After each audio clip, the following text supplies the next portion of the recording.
What if I told you that doing nothing, literally just buying a house and living in it, made someone $90,000 richer over the last 4 years? Meet your neighbor. In 2021, they bought a home in Dallas, Georgia for $300,000. Nothing fancy, 3 bedrooms, 2 baths, decent yard. They were not a real estate genius. They weren't rich. They just bought a house. Fast forward to today, that same home in Dallas, Georgia area is now worth somewhere between $367,000 and $391,000 based on current market data. That is between $67,000 to $91,000 in equity earned while they slept, grilled burgers in the backyard, and watched Netflix. Now let me ask you something. Where does your rent payments go? The average rent in Dallas, Georgia right now hovers around $1,280 a month. Over 4 years, that is $61,440 gone, vanished, paid directly into someone else's mortgage, someone else's equity, someone else's retirement. Here's the brutal truth that nobody is putting on a bumper sticker. Rent is a 100% interest loan with no principal payoff ever. Every single dollar, every single month, building nothing for you. So let's get specific. Say your mortgage on that $300,000 Dallas, Georgia home in 2021 was roughly $1,400 a month, taxes and insurance included. With a low pandemic era rate, renter, you paid $61,440 over 4 years and owned zero. The homeowner, you paid a similar amount and built about $90,000 in equity. That's not just a win. That is a $150,000 difference in net worth between two neighbors with the same income. One just made a decision. The other didn't. Now here's where it gets really good. And most people never hear about this strategy. It's called house hacking. And it might be the single greatest wealth building move available to everyday people. Here's how it works.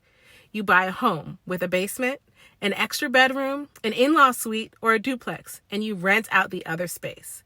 The average 1-bedroom rent in Dallas or Paulding County area runs between $1,275 to as high as $1,536 a month. So picture this. Say your mortgage is about $1,800 a month. You rent out a bedroom or a basement suite for, let's say, $1,300 a month. Your effective housing cost? $500 a month. You are now living cheaper than most renters while building equity, while someone else helps pay your mortgage. That's not a trick.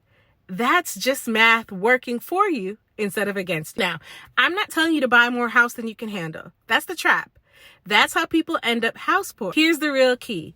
Buy for function first, lifestyle second. Can you afford the payment on one income if something goes wrong? Is there a room, suite, or space that could generate income? Are you buying in a market with real long-term growth, like a growing suburb near a major city? Dallas, Georgia sits 4% below the national cost of living average, yet close enough to Atlanta to benefit from that metro's job market and growth. That's not an accident. That is an opportunity.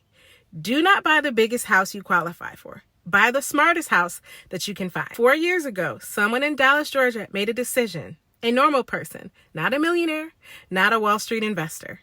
They just stopped paying someone else's mortgage and started paying their own.